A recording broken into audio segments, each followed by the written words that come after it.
धर्मवीर संभाजी महाराज की जय, छत्रपति शिवाजी महाराज की जय। नमः पार्वते पते हर हर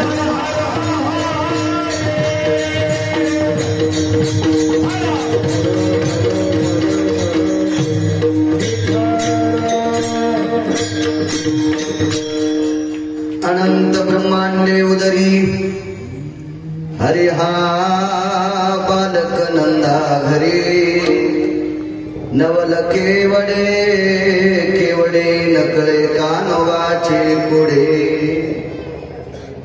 विश्वव्यापक कमळापती त्याशी गवळणी कडिये घेती, नवल केवडे केवडे नकळे कानोबाचे पुढे, पृथ्वी जेने तृप्त केली त्याशी यशोदा भोजन घाली, नवल केवडे केवडे नकळे कानोबाची पुढे, तुका म्हणे नटधारी भोग भोगोनी ब्रह्मचारी, नवल केवडे केवडे नकळे कानोबाचे पुढे, नमो विठ्ठला राजया पांडुरंगा, नमो रुक्मिणी माऊली ज्ञान गंगा, नमो पुंडलिका नमो चंद्रभागा, नमस्कार माझा रुक्मिणी पांडुरंगा पांडुरंगा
पांडुरंगा करू प्रथम मन दुसरे चरण संताची, त्यांच्या कृपादाने कथेचा विस्तारू बाबाजी सद्गुरुदास, मनोजव मारुत तुल्य वेगम जितेंद्रियं बुद्धिमतां वरिष्ठं, वातात्मजवानरायुत मुख्यं श्रीरामदूतं शरणं प्रपद्ये, नागेंद्र हराय त्रिलोचनाय वस्मांगरागाय महेश्वराय, नित्याय शुद्धाय दिगंबराय तस्मै नकराय नमः शिवाय, शरदिंदु समाकारे परब्रह्म स्वरूपिणी वासरा पीठ निलये सरस्वती नमस्तुते विठाला विठो।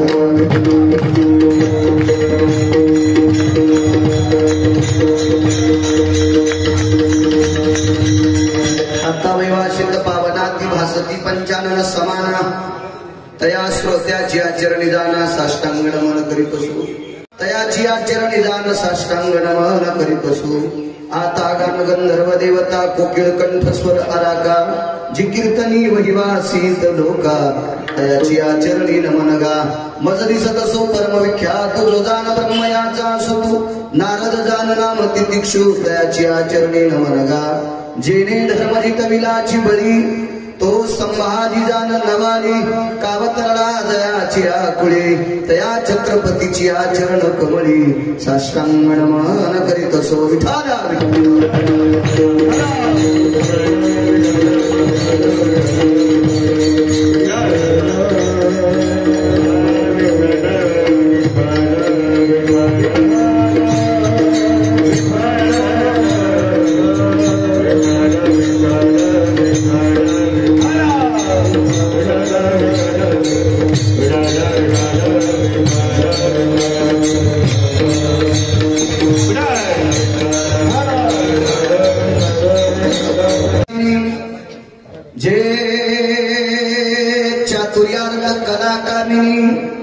ते श्री शारदा विश्वमोहिनी नमिनिया नदी दिव्य गोदा तटीचा विलासी सदा प्रिय जो सज्जना वैष्णवाशी जया वर्णिता प्रेमात्यंत चित्ता नमस्कार माझा श्री गुरु एकनाथा अनंत ब्रह्मांडे उदरी हरिया बालक नंदा घरी नवल केवडे केवडे नकळे कानोवाचे कोडे प्रस्तुत प्राप्त प्रसंग निवडलेला अभंग विश्वमान्य विश्वभूषण विश्वाधिकार विश्वप्रिय चिन्मय स्वरूप असणारी अधिकार संपन्न साधू श्रीमंत श्री जगद्गुरु तुकोबाराय यांचा कालापर प्रसंगातील प्राप्त प्रसंगी निवडलेला अभंग विठाला प्राप्त प्रसंगी निवडलेला अभंग माझ्या श्रीमंत श्री जगद्गुरु तुकोबारायांचा साऊंड आवाज नाही. आता वरचे करणे बंद केले तरी चालते. काय होते मोटर सतत चालू आहे. एरंड भिजले ऊस पडा. इथं बसलेला आवाज आला पाहिजे. घरी बसलेला बिलकुल नाही आवाज गेला पाहिजे. विठाला विठाला विठाला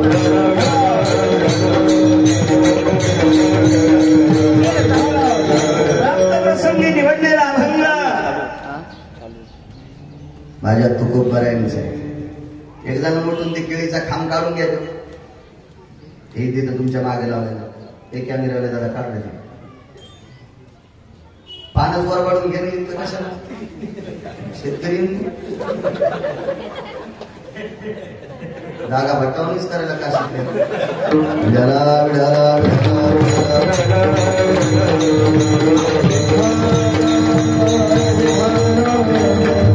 प्राप्त प्रसंगी निवडलेला अभंग तुकोबारायांचा आहे.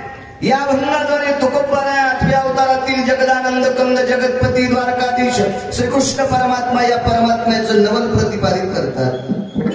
अनंत ब्रह्मांडे उदरी हरी हा बालक नंदा घरी. अनंत ब्रह्मांड ज्याच्या पोटात आहेत उदरात आहेत असा ब्रह्मांड नायक नंदाच्या घरी बालकत्व निभवते. हेही त्याच्या जीवनातलं नवल आहे.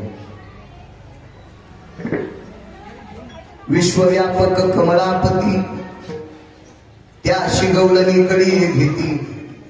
विश्वामध्ये व्यापून भरलेला लक्ष्मीचा पती कमलनाभ हा जगदानंद कंद जगतपती असताना सुद्धा गवळणीनं त्याला कडेवर घेतलंय. नवल केवडे केवडे हे नवल. पृथ्वी जेने तृप्त केली त्याशी यशोदा भोजन घाली. कधी कधी आपली परिस्थिती नाजूक झाली तर संध्याकाळी आपला बायकोचा ठिकाण लागत नाही खाचा. या विश्वाला भरणपोषण करणारा जगाचा मालक आहे. ज्याच्या कृपेशिवाय पृथ्वी तृप्त होत नाही किंवा ती तृप्त केल्याशिवाय त्याला आनंद नाही. आणि त्या जगाच्या मालकाला यशोदा जीव घालती. नवल केवडे केवडे तुका म्हणे नटधारी भोग भोगवली ब्रह्मचारी. इथेही नवल आहे. आपण एक बायको केल्याच्या नंतर आपण ब्रह्मचार्याच्या यादीतून निष्ठुर आलो. ती सांभाळा न सांभाळा अक्षिदा पडल्या 7-8 दिवसाला काढून दिली तरी पण ब्रह्मचार्याच्या यादीतून निष्ठा. आणि कालांतराने जर ब्रह्मसन्यास घेतला तर त्याला बाल ब्रह्मचारी म्हणत नाही, नुसता ब्रह्मचारी म्हणते. पण इथं 16,108 असून तरी ब्रह्मचार्याच्या यादीत नवल केवडे केवडे नकळे का नवाचे कोडे. हा साधा सोपा सरळ अभंगाचा अर्थ झाला. कीर्तन विठाला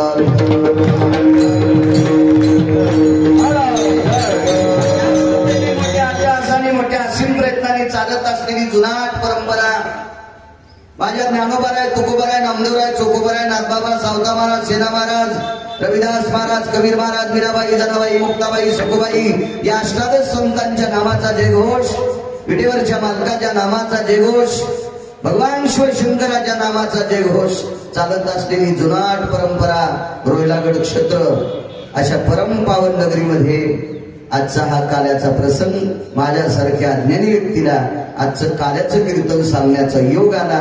माझं महत् भाग्य. विठाला उपस्थित पंचक्रोशीतून आलेला सर्व श्रोता वर्ग गावकरी मंडळी सर्वांना हात घासून प्रणाम करेल. आसाराम महाराज निर्वाणीकर असतील, गायनाचार्य दादा महाराज असतील, आदरणीय विष्णू महाराज असतील, राधाकिशन महाराज असतील, राजाराम महाराज असतील, आदी करून सर्व महाराज मंडळी गजानन महाराज असतील, सर्व मस्तक माझा पायावरी या वारकरी संतांच्या मृदंगाचे आणि मृदंग विशारद आमचे प्रल्हाद महाराज असतील, आदरणीय पांडुरंग महाराज असतील. एखाद्याचं नाव विसरलं असेल तर परवाला सक्रात झाली, बायकोनी घेतलंच असेल, मॅच घ्यावा असं काही विठाला विठाला.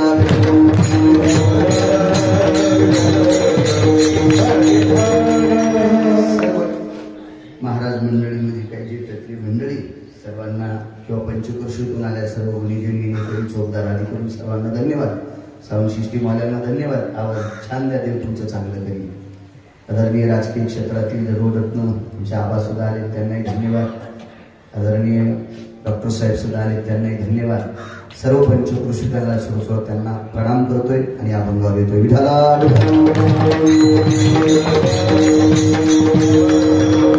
गोड करा, आवाज गोड करा, देव खूप चांगलं करीन तुमचं. करीत जरा आवाज चांगला करा. अनंत ब्रह्मांडे उदरी हर्या बालक नंदा घरी नवल केवळे केवळे न कळे कानवाचे थोडे. ब्रह्मांड नेमकं म्हणायचं कशाला?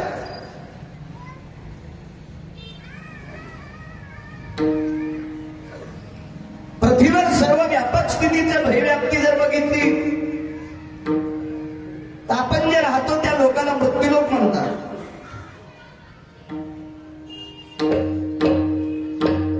या मृत्यूलोकात आपलं वास्तव्य आहे, त्याला जम्बूद्वीप म्हणतात. जम्बूद्वीप, शुभलद्वीप, कौचद्वीप, शाल्वद्वीप, पलवंगद्वीप अशी 7 द्वीप आहेत. आपण ज्या द्वीपात राहतो त्याला जम्बूद्वीप म्हणतात. आपल्याला आपल्या द्वीपाची व्याप्ती माहित नाही तर बाकी त्या 6 द्वीपाची व्याप्ती काय बघणार? या 6 द्वीपाच्या खाली पुन्हा 7 पाताळ आहेत. आतळ, वितळ, सुतळ, तळातळ, महातळ, रसातळ, पाताळ. हे 7 पाताळ. खालचे 7 आपण राहतो, हे 7 14. वरचे 21 स्वर्ग आणि 14 भुवन. भुवनत्रयी, भुवन आस्तु, आस्तु खनी, आस्तु पासोडी, मिमध्य, मिमकृतू, मिम सांख्य, मिम प्रणाली, मिम उच्चती आणि मिम व्याप्ती. या अशा 9. याच्या पलीकडचे किती असतील त्याचा काय वेळ नाही, माझ्या वाचनात इतके झाले. अशी व्यापकता ज्याच्यात त्याला ब्रह्मांड म्हणतात. ब्रह्मांड आपण एका पाताळाची व्याप्ती करू शकत नाही. सागराची लांबी किती विज्ञान सांगेल, सागराची रुंदी किती विज्ञान सांगेल, सागराची एका ठिकाणची खोली किती हे विज्ञान सांगेल, सागरामध्ये पाणी किती हे सांगणारा आतापर्यंत जगात एकही विज्ञानवादी माणूस आलेला नाही. त्याने किती जरी उरफाट्या सोयीच्या उड्या जरी घेतल्या तर सागराच्या व्याप्तीची स्थिती सांगण्याचा अधिकार आतापर्यंत कोण्या कोंबड्याच्या हातात पंढरपुरातल्या मालकानं दिलेला नाही. विठाला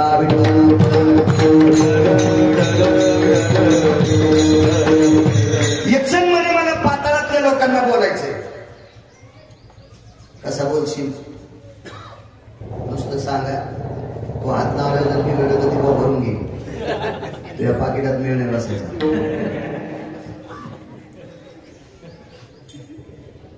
पाताळातल्या लोकांना मला बोलायचंय. त्याची बायको जरा उचकारीच होती.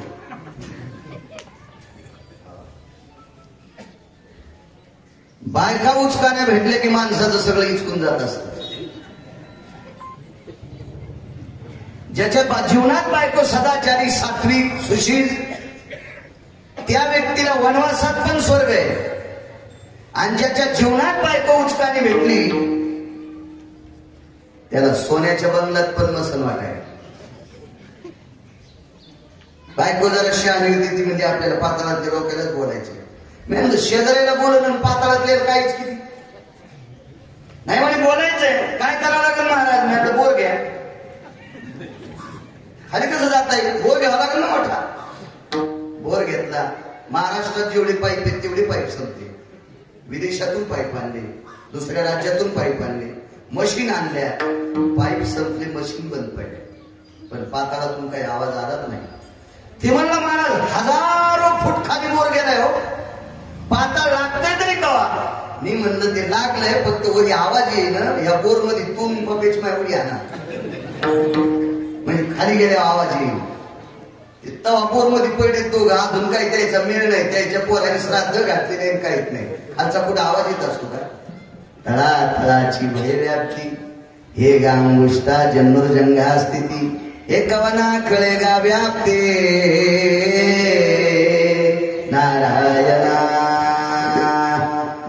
नंद कंद जगतपती द्वारकाधीश विटेवरचा मालक पंढरपूरच्या मालकाने हे सगळं निर्माण केलेलं वैभव हे तुमच्या आमच्या डोक्याच्या पलीकडचे. पाताळातला विषय कळत नाही, एका दीपाचा विषय लागत नाही, एका सागराचा विषय लागत नाही. प्रियव्रत नावाच्या राजाने ज्या ज्या दिशेने रथ नेला त्या त्या दिशेने सागराची निर्मिती झाली. 7 सागर निर्माण झाले, एवढी व्याप्ती.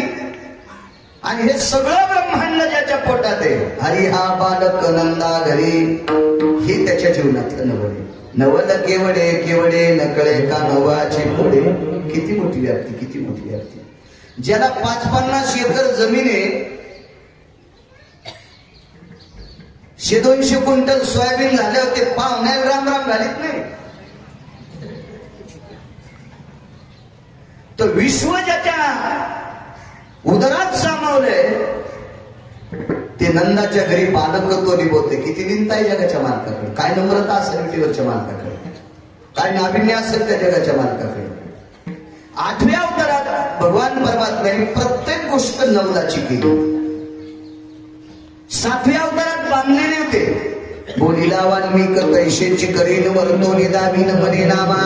नामदेवराय सांगतात 7व्या अवतारात भगवान प्रभू रामचंद्र जसं बोलले तसंच महर्षी वाल्मिक जसं बोलले तसं वागले. एका तिला इतकं सुद्धा आजूबाजूला सरकता आलं नाही.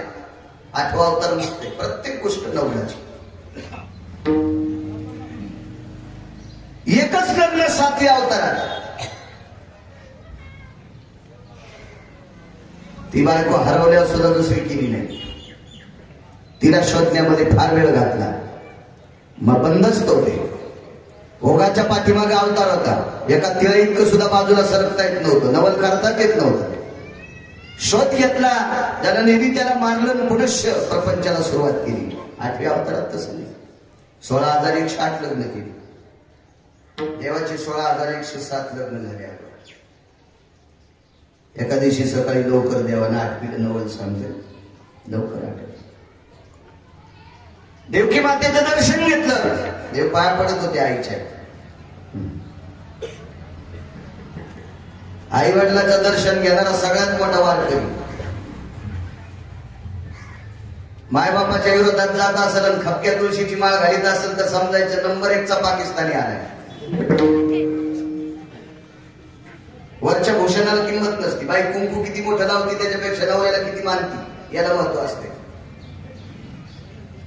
गळ्यात किती माल येत त्याच्यापेक्षा मायबापाला किती मानतो हा महत्वाचा विषय. आई वडिलाला जर नीट बोलत नसेल आणि किती तुळशी अंगावर घेतली असेल तरी काय अर्थ नाही. तुळसच म्हणत असेल महज पाप उदयाला आलं नेल्याच्या गळ्यात आली. आईचं दर्शन घेतलं. आईने विचारलं, कृष्णा कन्हैया फार लवकर आटपलंच रे. हो आई, काय काम आहे बाळा? आई एक विचारत होती. काय? मला अजून एक लग्न करावं लागेल. नवल केवळ. देवकी मातेनं सांगितलं, कृष्णा 16,107 आहेत ना पहिले. आई मला सांग ना, 16,107 लग्न केले, याच्यात एखाद्या बाईला काही कमी तर पडू दिली का? नाही म्हणे. एखाद्याची चोळी पाटली नाही, साडी पाटली नाही, चपलाचे बंद तुटले नाही, अजून एखाद्याच्या माहेरातलं घरानं नाही. मग आई 16,107 मनाला जरा जड जात. एक करू दिलं 16,108. देवकी मातेने सांगितलं, कर बाबा चांगल्या घरची एखादी. ठीक आहे म्हणला, येतो. पाहून तुझी का सोयरी? कृष्णाने सांगितलं, नाही आता बघायचे. काय बोलतो कृष्णा? कोणी पाहुण्या लावण्याची वेळ नाही, काय नाही, बघायची म्हणून तू मला तुम्हाला मी लग्न करून येतो. येतो नाही तू ताण घेऊ नको, येतो. सुनबाई तुला घेऊन येणार आहे. ये बाळा ये. भगवान मुलीच्या वडिलाकडे गेले. त्या मुलीच्या वडिलाला काय राम राम जय हरी नमस्कार काय करायचं असेल ते केला. कोण आपण? मुलीची वडील. कोण आपण? मी द्वारकाधीश श्रीकृष्ण परमात्मा आहे. बर, आमच्याकडे काय काम? भगवान श्रीकृष्ण परमात्म्याने म्हणजे पंढरपुरातल्या मालकानं सांगितलं, मला तुमची मुलगी आवडली. पोरीचा बाप म्हणला, बाजार आहे का आमच्या इथे पोरीचा? तुला आमची आवडली पोरी? इकायला मानल्यात का पोरी? आली नाही म्हणे तसा काही विषय नाही, पण मला तुमच्या मुलीसोबत लग्न करायची इच्छा आहे, प्रबळ इच्छा आहे. नवल सांगते नवल. पोरीच्या बापानं सांगितलं तुला इच्छा आहे, अरे तुलाच, पण मला नाही द्यायची तुला, मी देणार नाही तुला. जगाच्या मालकानं सांगितलं बरं का देणार नाही तुम्ही, कशा करता देणार नाही.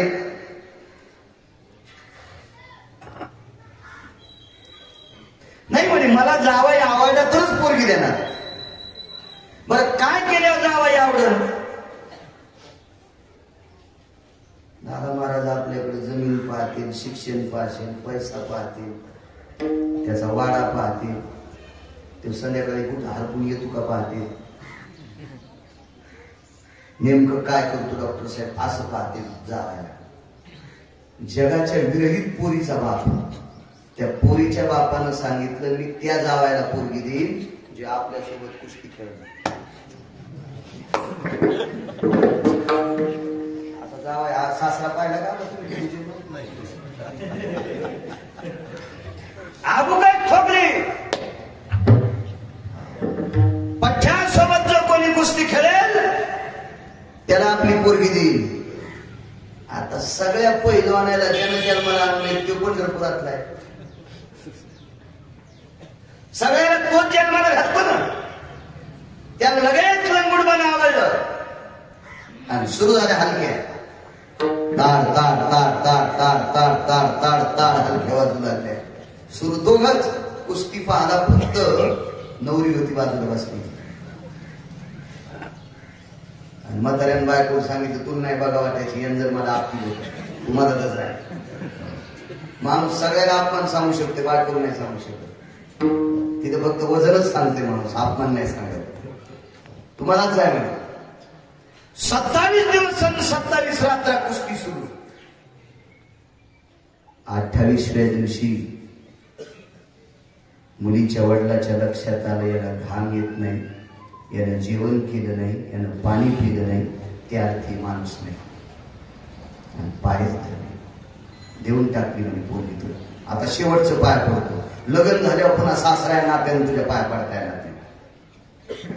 लगेच लोमश नावाचे महाराज बोलून घेतले, मंगलाष्टक म्हणायला. तिथं बरेच जण होते मंगलाष्टक म्हणायला. ताई ग सखू ग सकराम तात्याची पोरगी आणि श्रीराम तात्याचा बब्या, अशी मंगलाष्टक म्हणायला तिथे लय मोठे होते. पण ते म्हणले तुम्हाला इथं एंट्री नाही. तर हाताचा पालना महाराष्ट्रात सुतार भरपूर आहे, तर हाताचा पाळणा करायची गरज नाही. ते म्हणजे इथं तुम्हाला प्रवेश नाही.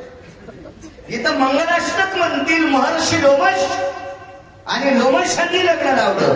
तदेव लग्नं सुदिनं तदेव ताराबलं चंद्रबलं तदेव विद्याबलं दैवबलं तदेव लाभस्तेषां जयस्तेषां कुतस्तेषां पराजयो विश्वन्नयति मिथ्य भवानां यतां ऋतुजनाभय जायते जामुवन्तास्ति जामुवन्तिनां जगदानंद कंदपतये नमः. लोमशांनी लग्न लावलं. मुलीचे वडील जामवंत, मुलीचं नाव जामवंती. काय ते लग्न, काय ते थाट, काय ते वैभव. त्या लग्नामध्ये एक मनी सप्रेम भेट द्यायला पोरीच्या बापाने. मनी देणं, मनी. जाताना देवकी मातेनं सांगितलं होतं जरा बऱ्यापैकी पोरगी करून.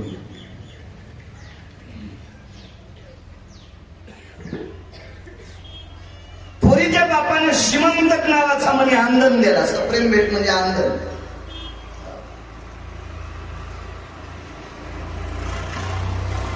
हा मनी दिवसाला 8 भाग सोनं देत होता. एका भारात किती तोळे सोनं बसले सांगता येते? 26,666 तोळे, 8 मासे, याचा एक भार गुणिले 8, 21 क्विंटल 78 किलो 44 तोळे. जाऊ दे वरचं 21 क्विंटल आणि 78 किलो 44 तोळे खड्यात जाऊ दे, पण 21 क्विंटल सोनं रोज मणी देत होता. असा त्या पोरीच्या बापानं जावायच्या गळ्यात मणी बांधला. काय देत असतील आपले पोरीचे बाप? एखादा पदर, गादी, कपाट, काय काय काय असं जरा देत असते ना. काय दुसरं देणार आहे ते कपड? श्रीमंतक मणी देणारा समुद्राने सुद्धा दिला नाही. लक्ष्मी सागराची कन्या त्यानं सुद्धा नाही दिला. तो मणी देऊन टाकला, गळ्यात मणी बांधला. जगाचा मालक बाशिंगासह आपल्या नगरीत आले. बाबांचं दर्शन घेतलं, आईचं दर्शन घेतलं, सुनबाईला दर्शन वसुदेवाने घेऊ दिलं. देवकी माता दर्शन घेत असताना देवकी मातेचं माग सरकारने विचारलं, काय रे कृष्णा, काय महाराष्ट्रात पोरी नव्हत्या का भारतात? कशाला अश्वनी सोबत लग्न केलं? तरी इतकाले नको होते. इतके सांगा आश्वनी नवल सांगायला नवल. भगवंतानं सांगितलं आहे दर्शन घेऊ दे, घेऊ दे दर्शन. काय कृष्णा, अरे एखादा पीस नाही दिला हिच्या माईनं मला परवराव नाती दिली नाही, पाय गळ्यात टाकल्या नाही, आम्हाला नाव घातलं नाही, काहीच नाही रे. काय तो आणलीस पोरगी? गळ्यातला मणी काढा आईच्या हातात द्यायला हे दिले तिच्या माईने. आणि काय करायचं मणी? अगं आई हे 21 क्विंटल 78 किलो 44 तोळे सोनं रोजचं देते. बाई इतक्या मालदाराची पोरगी का? हो म्हणे. पण कृष्णा हे सगळं खरं झालं रे, पण या सोडीने ना देवानं सांगितलं ते नको ताण घेऊ. हुंडा जर लय मोठा पाहिजे असेल तर अशीच भेटत असते.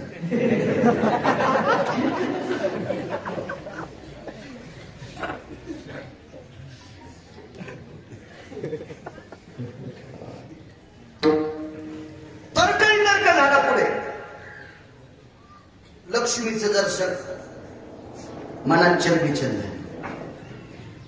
सगळ्या पत्न्या 16,107 लक्ष्मी रायसाहेबांना मीटिंग घेतली. म्हणले काय केली तर मालकाने असे आपलं नाव घालायचं काम केलं, कशाला स्वरीन घरी आणली? नवल केवढे केवढे सांगते. त्याच्यावर 10-12 दिवसात संक्रांत आली. काल परवा संक्रांत झाली. तुम्ही भोगी कोणा दिवशी किती माहिती आहे ना? एकादशी नाही, होळी एकादशी नाही का? अशी महाराष्ट्रात सत्तेला दम नाही, रामायणाला दम नाही, भागवताला दम नाही, कीर्तनाला दम नाही, प्रवचनाला दम नाही, व्याख्यानाला दम नाही, अजून दम नाही.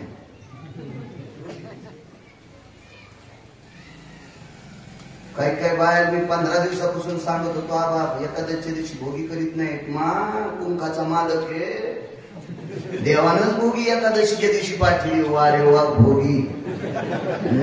हिला पैठणच्या तळ्यात टाकावं, निदान माशा तरी सुधरा त्यांनी खाल्ल्या.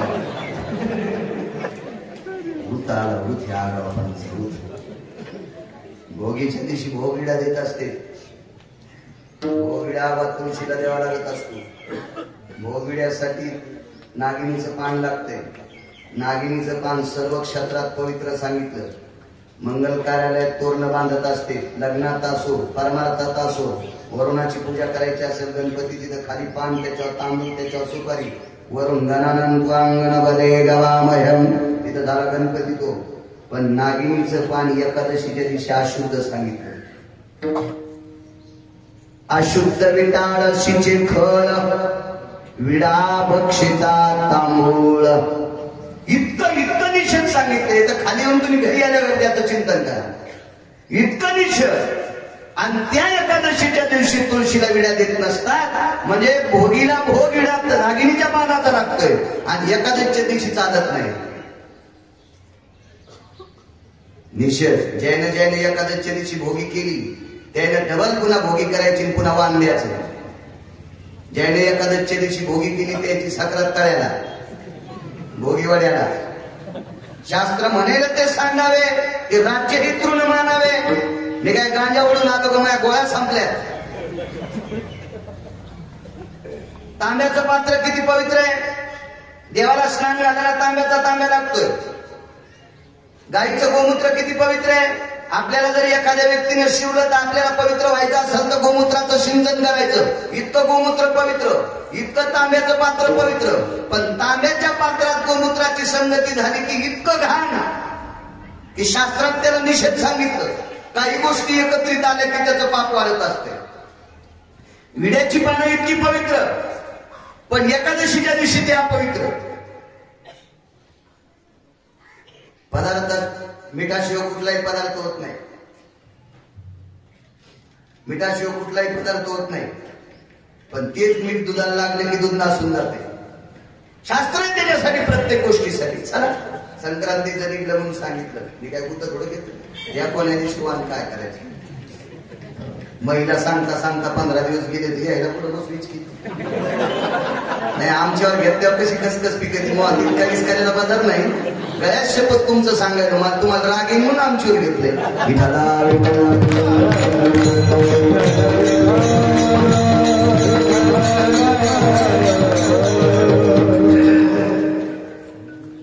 संक्रांतीच्या दिवशी सगळ्यांनी सांगितलेलं वाण द्यायचं नाही. तुळशीला वाण देत असते. तुळशी झाडीत कुंकू कपाळाला लावित असते. सौभाग्यवती स्त्री कपाळावरचं कुंकू खाली निष्ठत होतं. 16,107 स्त्रियांच्या कपाळावरचं कुंकू खाली निघते. अशा वेळेला कृपी नावाची स्त्री बोलवली. ती कृपी नावाची स्त्री एवढी सात्विक होती, सदाचारी होती. तिच्या मालकाचं नाव होतं मुनिश्री द्रोणाचार्य. ज्या द्रोणाचार्यांनी पांडवांना विद्या शिकवली. द्रोणाचार्यापासून विद्येचा खेळ ही धनुर्धारी विद्या द्रोणाचार्यांनी पांडवांना शिकली. त्या द्रोणाचार्यांची पत्नी कृपी. त्या कृपी मातेनं सांगितलं लक्ष्मी तुमच्या कपाळाचं कुंकू खाली निसटतंय. तुम्ही कोणाचा तरी अनादर केलाय.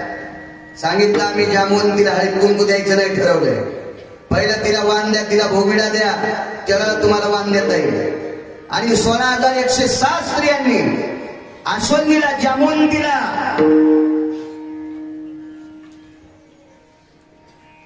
ज्या वेळेला वाण दिलं त्यावेळेला सर्वांच्या कपाळावर कुंकू थांबलं. दृष्टांत संपला. जगाच्या मालकानं तिचा स्वीकार केला. जगातली कुठली शक्ती तिचा विरोध करू शकत नाही. पण नाविन्य बघा. तुमची आमची पोरं जर बघायला गेली तर उंच जास्त आहे, माझ्यापेक्षा बुट्टीचे, माझ्या इतकी गोरीच नाही, जास्त गोरी आहे, उन्हात गेल्यावर लालच होईल, पटपट पाणी देत नाही, तुला हातीने उठवायची का, असे नाना प्रकारचे तर्कवितर्क सांगतील. माझे तुकोबरा म्हणते विश्व ज्याच्या ताब्यात आहे त्याला जगाचा बाप म्हणतात. आणि त्याला आसवनी सोबत लग्न केले. नवलखे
वासवणी सोबत लग्न केलं. नवल केवडे केवडे नखरे कानवाचे कोडे. 7व्या अवतारामध्ये इंद्रजित मारला. नवल बघा, इंद्रजिताच्या शरीराचे तुकडे 3.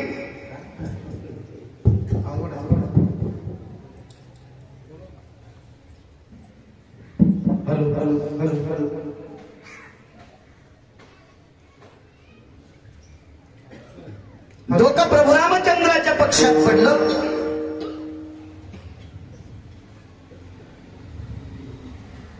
बाकीचं शरीर युद्धभूमीच्या ठिकाणी पडलं. आणि एक भुजा एक हात इंद्रजिताच्या स्वतःच्या दारात सुलोचनेच्या समोर पडला. चला, तिन्ही गोष्टी एकत्रित केल्या. आपल्याला फक्त नवल सांगायचं. प्रभू रामचंद्राच्या पक्षात डोका आणण्यासाठी सुलोचना स्वतःहून गेल्या. रावण जात नव्हता. रावण रगील जास्त होता. आणि लय माणसं रगिलीनच काय छोटे बरं, नुसत्या रगिलीनं, कोरडी रगिली. असा माणसाकडे रगिली पिकन कधी एखादं गथुडं उचलण्यासाठी तिथे रगिलगी दाखवायची. देखी नसली पाहिजे माणसाकडे, अहंकार नसला पाहिजे. योगा साधा. स्वतः गेल्या. प्रणाम. कोण? मारुतीरायाने सांगितलं, लंकेश राजा रावणाच्या सुंदर येतात.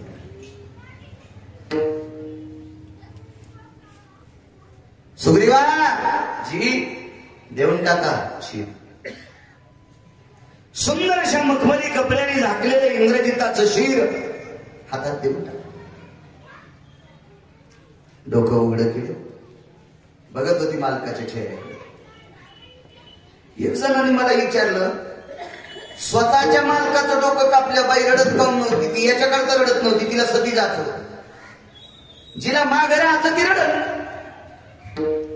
जी बाई सती जाते तिला असं वाटतच नाही ना आपले मालक मृत्यू पावलेत म्हणून. तिला मालकासोबत पेटून घ्यायचंय ना. आता ती पद्धत बंद झाली की त्या काळात सांगतो प्रताप युगात तिने ते डोकं हातात घेतलं आणि हसू लागली. काय म्हणे मालक, केवढे तुमचे बाबा,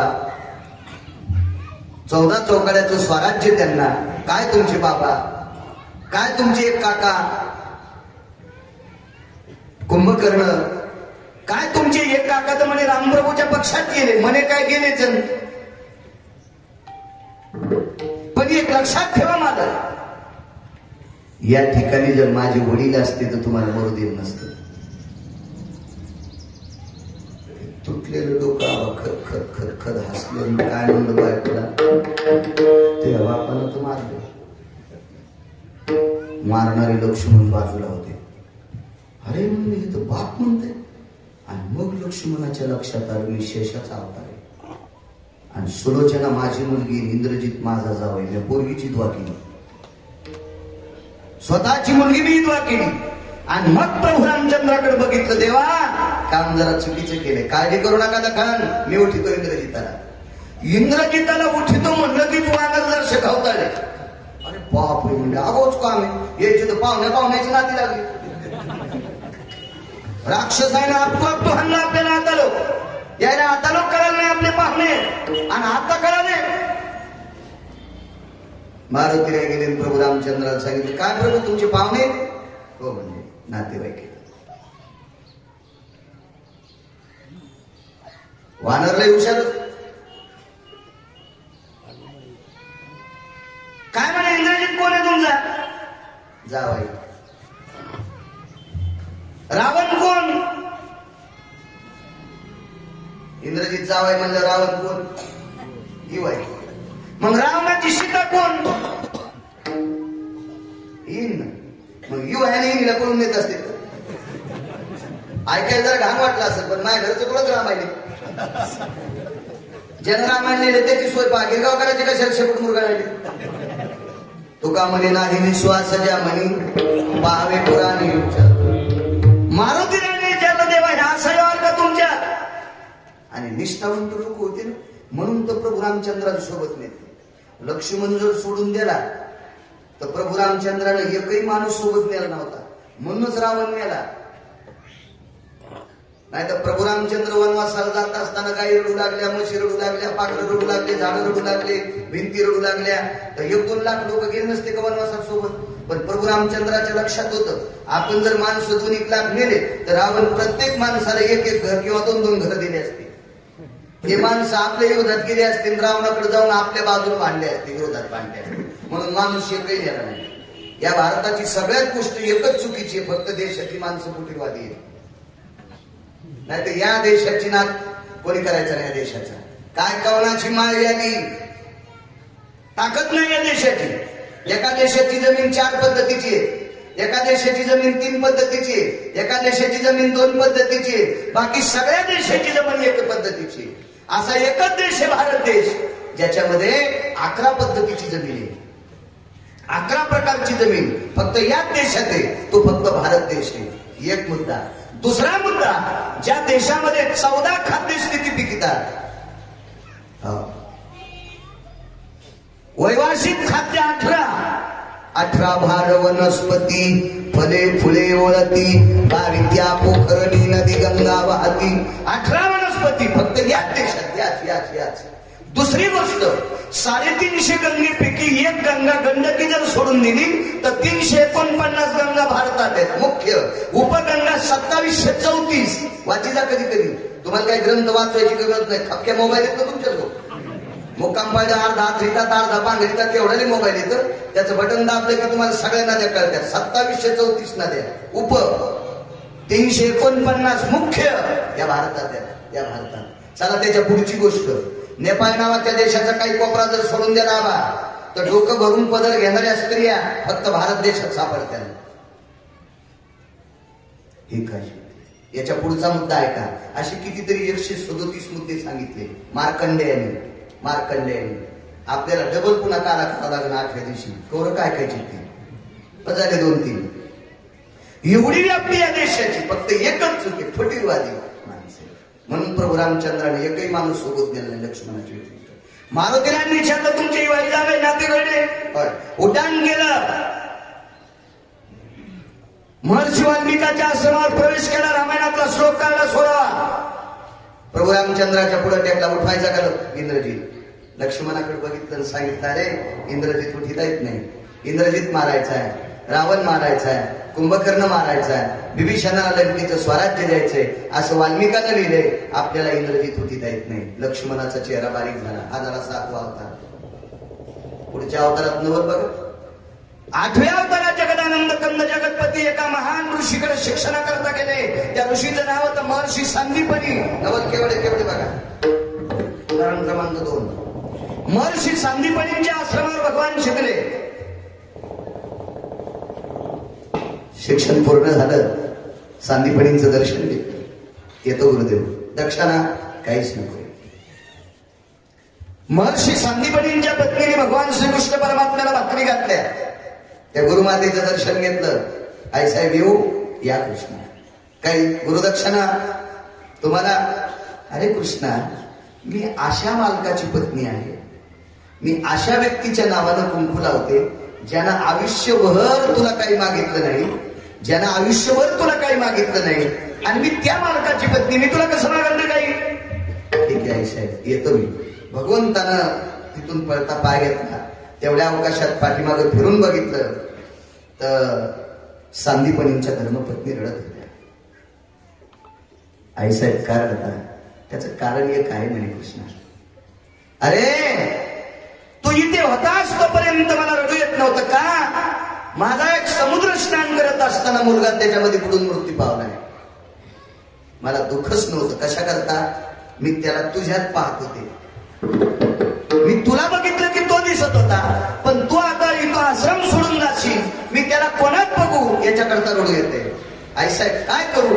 गुरुदक्षिणेत तेवढा दिला तर चांगलं होईल. 7व्या अवतारात स्वतःचा जावाई उठिला नाही. 7व्या अवतारात स्वतःचा जावाई, मुलगी विधवा केली तरी पण जावाई उठिला नाही. आणि 8व्या अवतारात ज्यांच्याकडे शिकले त्या गुरुजीचा मृत पुत्र किती दिवसापूर्वी समुद्रात मरण पावलेला पुन्हा वापस आणून दिला. यालाच म्हणतात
गुरूंचा पुत्र उठिला. नवल केवळे केवळे अजून एक नवल आहे.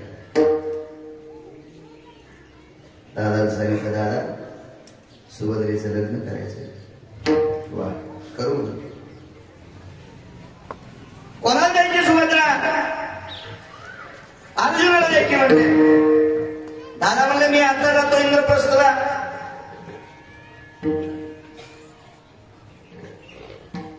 मग ती आता साहेबाला बोलतो आणि सुभद्रेचं लग्न अर्जुनासोबत तय करून येतो. दादा इंद्रप्रस्थला पोहोचले पण कर्मनो गहन गती पांडव यात्रेला गेले.